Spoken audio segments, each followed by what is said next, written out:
Jadi bre, beberapa hari lalu aku tuh mampir ke salah satu food court yang ada di Grand Wisata. Dan tahu apa yang terjadi? Aku putar balik lagi karena tiba-tiba muak setelah ngeliat banner AI bertebaran di setiap stand makanan dan minuman yang ada di food court tersebut gitu loh. Aku tuh ngalamin situasi yang nggak logis pas ngeliat banner-banner di food court kemarin yang isi gambarnya bukan bikin lapar, malah bikin mual-mual dan bulu kuduk merinding gitu ya. Sedangkan di satu sisi, hal ini adalah hal yang logis, terutama buat pengusaha percetakan yang bisa berhemat jutaan rupiah karena nggak perlu lagi nge-hire desainer grafis buat ngerjain pesanan banner makanan tadi. Akhirnya karena desainer grafis nggak kepake, berujung berkurangnya lapangan kerja dan berlanjut lahirnya UMKM prematur yang ujungnya bikin banner kepercetakan yang pakai AI tadi. Jadi loophole gini bre. Jujur aku pribadi tuh kangen sama ya masa dimana banner-banner pedagang tuh yang random aja gitu atau asbun ya, kayak misalkan Ciring isi Blok M lah, gede banget tuh. Terus ada es tebu yang mereknya Yu Tebu, sampai Warmindo yang jualan Honda Beat, cowok. Itu kan asbun random aja gitu, tapi unik gitu loh. Itu adalah masa dimana belum banyak penimpa dan AI belum semasif sekarang. Aku yakin nggak cuma aku aja yang ngerasain hal ini pas ngelihat banner AI. Banner makanan AI maksudnya ya. Pasti ya banyak dari lu pada gitu ya ngerasain hal yang sama. Mual pas ngelihat crispy ayam goreng yang terlalu creepy, buliran nasi yang terlalu abnormal, sampai bumbu hitam yang lebih kelihatan kayak boba. Itu kayak ayam digoreng gitu. Ini tuh nama penjelasan medisnya ada bre, namanya tuh Uncanny Valley ya, alias lembah aneh. Karena gambar AI itu seringkali punya ciri khas yang over glossy, pencahayaannya abnormal atau detail yang aneh kalau dilihat dari deket. Wujud abnormal ini bukannya menggugah selera, malah ngebuat makanannya tuh terlihat nggak higienis atau mirip mainan plastik. Tapi aku penasaran sih ya, apakah fenomena banner AI ini terjadi sampai ke skala F&B besar atau cuma terjadi pada level UMKM modal rendah? Ternyata McD, Coca-Cola itu udah pakai AI. Bahkan McD Belanda sampai take down iklannya itu saking penuh hujatan di kolom komentarnya. Di video tentang Ramageddon kemarin, aku tuh sempet nanya, mending RAM murah tapi nggak ada AI atau RAM mahal tapi ada AI?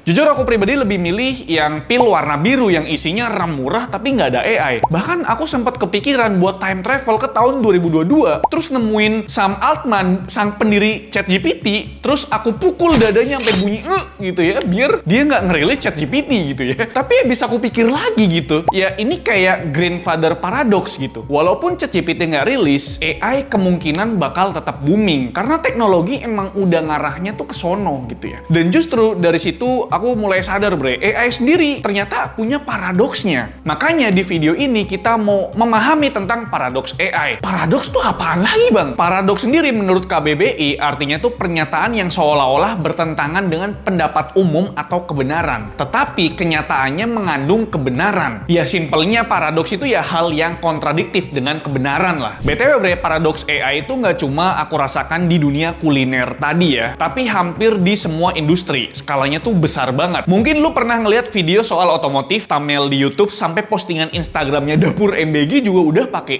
AI. Kok bisa sih ya manusia ngerasain hal aneh pas ngeliat ya hasil generate AI gitu bang? Ya sebenarnya AI itu dilatih dari jutaan foto yang ada di internet bre. Akibatnya hasil generate AI seringkali punya warna yang ngejreng, kontrasnya yang terlalu ekstrim, dan efek pencahayaan yang over dramatis gitu ya. Otak manusia tuh jago banget ngedeteksi keanehan walaupun kita sendiri tuh nggak bisa ngejelasin apa nih yang aneh. Otak kita ini terlalu peka ya pas ngelihat hal-hal yang abnormal gitu bre. Jadi ya wajar aja kita ngerasa mual pas ngelihat banner makanan pakai AI. Apakah paradoks AI terjadi juga di industri teknologi, terutama di industri laptop? Jawabannya ternyata iya bre. Sebagai tech reviewer laptop, aku juga ngerasain paradoks AI di perlaptopan duniawi. Paradoks pertama tentu aja aku tuh benci banget kenaikan harga laptop yang semerawut ini. Nggak ada standar harga yang jelas gitu loh.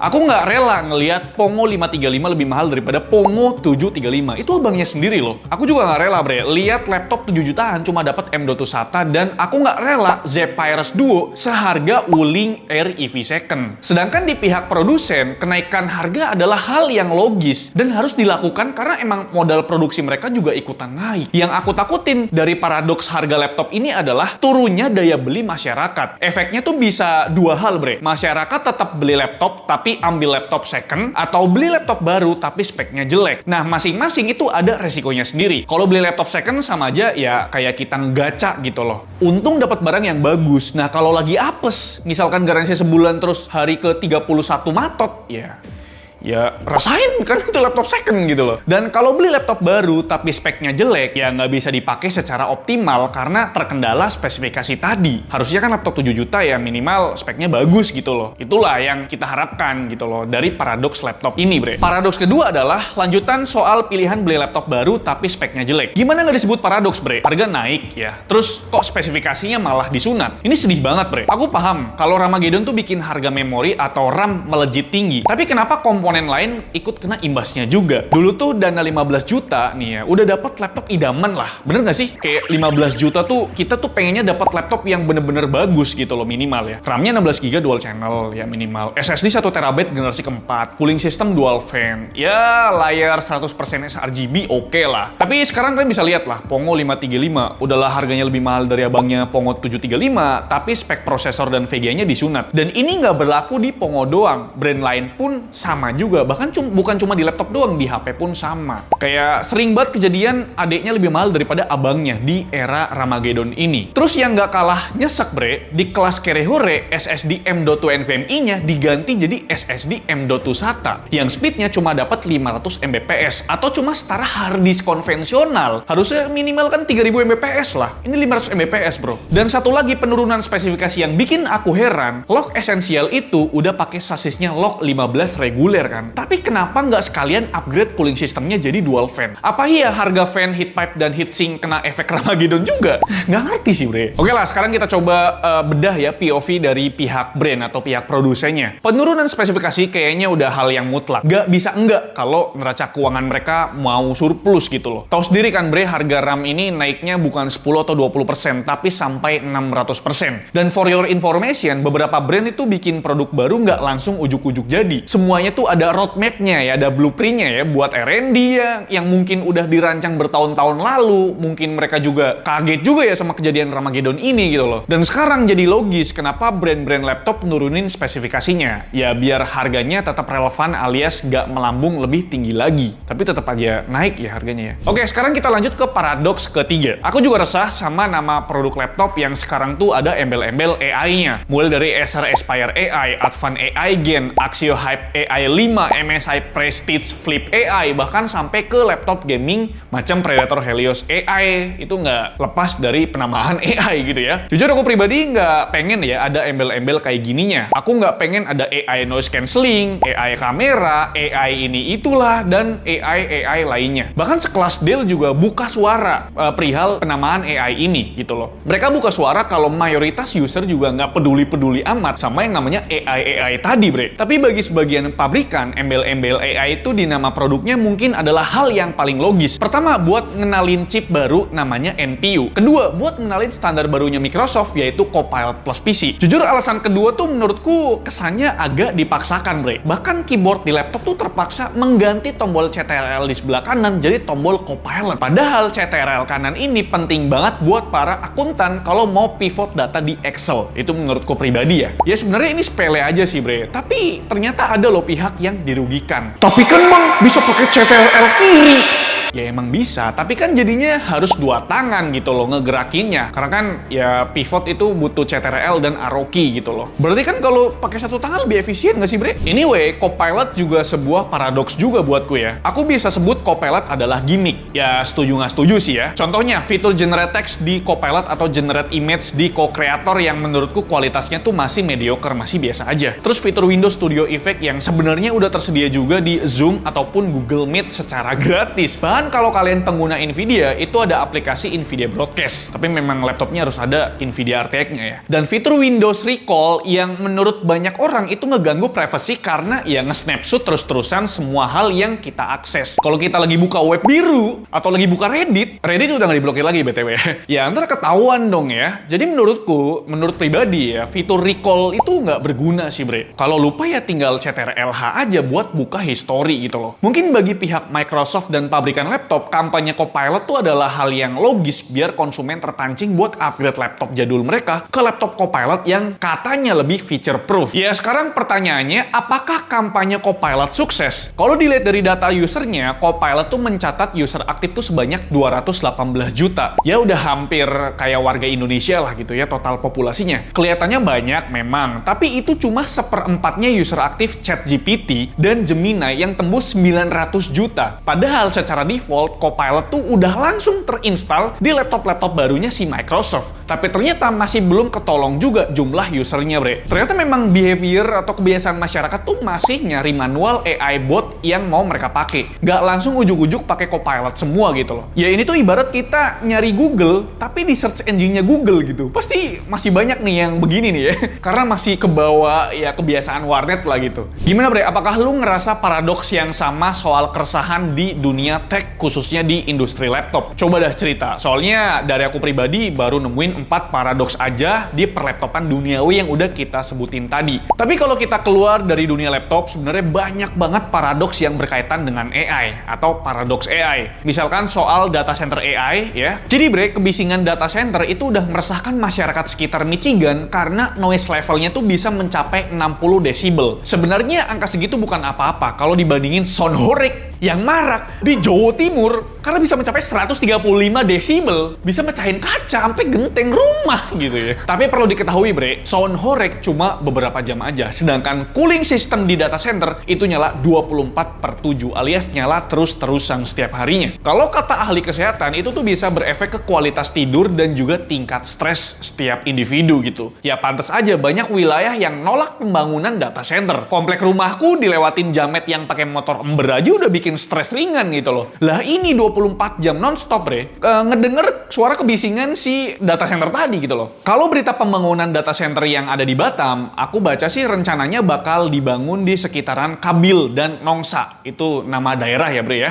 Kalau di dua area tadi aku sih setuju, soalnya pemukimannya tuh nggak terlalu padat kayak Batam Center ataupun Nagoya gitu ya, atau daerah yang padatnya lah gitu. Ada masalah baru kalau misalkan pembangunan data center dilakukan di area yang sepi, yaitu masalah polusi cahaya. Luas area data center itu biasanya lebih dari 1 hektar bre, yang pastinya bakal banyak lampu yang diinstal. Misalkan lampu parkiran karyawan, lampu buat pemantauan keamanan, sampai lampu di ruangan-ruangan office. Beda sama polusi suara ya, polusi cahaya itu mungkin nggak berefek langsung ke manusianya, tapi bakal berefek ke makhluk hidup lain ya, terutama kunang-kunang, burung hantu, dan hewan nokturnal lainnya. Masalah lain tentu aja konsumsi energi data center yang super duper besar. Mulai dari airnya dulu nih ya, yang dipakai buat cooling system, buat pendinginan. Data center yang skalanya besar, konsumsi airnya bisa sampai 5 juta galon per hari. Itu kalau dikasih ke seluruh warga Bekasi, dari Cikarang sampai Babelan ya, itu auto kembung bre ya. Tapi masalahnya bre, air tuh nggak cuma dipakai pada cooling sistemnya data center doang, tapi dipakai juga di PLTU sebagai pemasok listriknya data center mereka. Buat yang tanya air di PLTU buat apaan bang? Ya buat direbus. Tapi bre, sebelum jauh ke data center, air ultramurni juga dipakai buat perusahaan semikonduktor buat bikin chip CPU, chip GPU, sampai chip memori HBM buat kebutuhan data center juga. Jadi kalau kita pikir-pikir ulang, ternyata AI ini boros banget ke air bre. Sampai ada yang ngitungin ya, kalau tiap satu prompt yang kita ketik ya di chatbot AI itu setara dengan 500 ml air, alias aqua botol yang sedang lah. Berarti next time-nya semua data center pindah ke Antartika aja nggak sih bang? Biar nggak perlu boros air gitu. ya intinya pusing lah bre, pusing banget lah. Padahal ini baru ngomongin satu energi doang, yaitu air. Belum lagi kita ngomongin energi listriknya yang sumbernya tuh masih didominasi bahan bakar fosil, kayak misalkan batu bara. Kemungkinan di tahun 2030 konsumsi listrik buat data center itu bisa meningkat 4 kali lipat. Buat pemerintah Indonesia, saran dari aku nih ya, warga sipil biasa ya, jangan terlalu ngoyo buat ngebangun data center di Indonesia ya. Batu bara lu aja itu dikorupsi jam pinsus. Jadi amit-amit kalau sampai blackout lagi. Kasian loh masyarakat yang terdampak, kayak misalkan peternak ayam yang Palangkaraya nih bre, yang di Palangkaraya. Mungkin udah saatnya energi terbarukan lebih dikembangkan lagi. Misalkan pembangkit listrik tenaga surya, pembangkit listrik tenaga panas bumi, dan pembangkit listrik tenaga bayu. Ini bukan Bayu Banyuwangi ya. Biar nggak tergantung banget gitu loh sama tenaga listrik batu bara gitu. Soalnya polusi udara di PLT itu nggak main-main bre. Satu lokasi PLTU aja menurut riset riset itu bisa menyebabkan 1.470 nyawa melayang dalam 1 tahun. Ini ngeri banget ya. Di luar masalah yang dihasilkan data center tadi, AI juga ngasih efek buruk berupa ancaman PHK di berbagai pekerjaan. Mirisnya, di satu sisi dunia teknologi itu udah semakin maju, tapi di sisi lainnya, dunia teknologi juga yang paling terpukul karena layoff di mana-mana. Per tahun ini total udah lebih dari 150.000 orang yang kena layoff, kena PHK di perusahaan US yang berbasis teknologi kayak misalkan Amazon layoff 16.000 orang, Oracle mecat 21.000 karyawannya, Uber mecat 10% customer service-nya, Meta juga cut off 8.000 karyawannya. Bahkan sampai perusahaan lokal kayak misalkan Tokopedia juga ikut cuci gudang hampir semua karyawannya, bre. Ini miris banget ya. Gelombang PHK besar-besaran ini dianggap sebuah bom waktu yang bakal meledak. Jadi bayangin aja, bre. Total layoff di perusahaan teknologi US aja kalau dirinciin totalnya hampir 500 orang kehilangan pekerjaan setiap harinya. Yang bikin situasi ini dianggap sebagai bom waktu, di satu sisi ada puluhan ribu pekerja berhentikan ya di PHK. Tapi di sisi lainnya, itu ada sekelompok kecil orang di bidang AI jadi multimilioner. Emang ngeri memang dunia kapitalis ini, bre. Kesenjangannya tuh bisa super ultra duper ekstrim kayak gini ya. Karena kekayaan mereka bener-bener gak ada batasnya. Tapi untuk segelintir orang doang gitu loh. Bahkan saking kacaunya kesenjangan ini, bre, Sam Altman si pendiri ChatGPT itu dapat ancaman nyata di mana rumahnya tuh ditembakin sampai dilempar bom molotov. Ini kacau, coy. Oke, sekarang kita masuk ke kesimpulan. Ternyata memang panjang banget ya pembahasan kita. Diawali sama keresahanku soal banner makanan AI yang ada di food court deket rumah. Dilanjut pengen time travel buat ngehentiin AI. Sampai cari tahu ternyata ada banyak paradoks AI di dunia laptop dan berakhir dengan sisi buruk dari kemajuan AI. Ya, kalau dari aku pribadi sih sebenarnya hal kayak gini tuh bener-bener nggak bisa dihentikan. Makanya ini disebut paradoks ya. Ya, kalau kita mau balik lagi ke masa lalu buat ngehentiin nggak akan bisa juga karena kita udah ada di masa depan. Ya, lagi-lagi ini adalah efek samping dari kemajuan teknologi. Bahkan sebelum adanya AI, ya hal lain juga pernah kejadian di masa lalu. Kayak misalkan ada internet katanya bikin kita males baca buku. Terus sebelum ada internet, ada buku katanya kita males menghafal dan lain sebagainya. Kita ya nggak bisa menghindari hal-hal yang seperti ini. Tapi lagi-lagi gimana menurut kalian, bre, mengenai video kita soal ya paradoks AI ini? Kalian bisa ya berdiskusi aja di kolom komentar mengenai paradoks AI. Ya ini video udah berapa menit ya? Udah panjang banget ya kira-kira ya. Jadi like video ini kalau kalian suka, dislike kalau video jelek banget, dan jangan lupa untuk tekan tombol hype supaya video kita bisa direkomendasikan oleh YouTube ke halaman atau beranda YouTube teman-teman sekalian. Saya Alfian, selaku host di channel ucapkan terima kasih. Sampai jumpa di video selanjutnya. Bye-bye.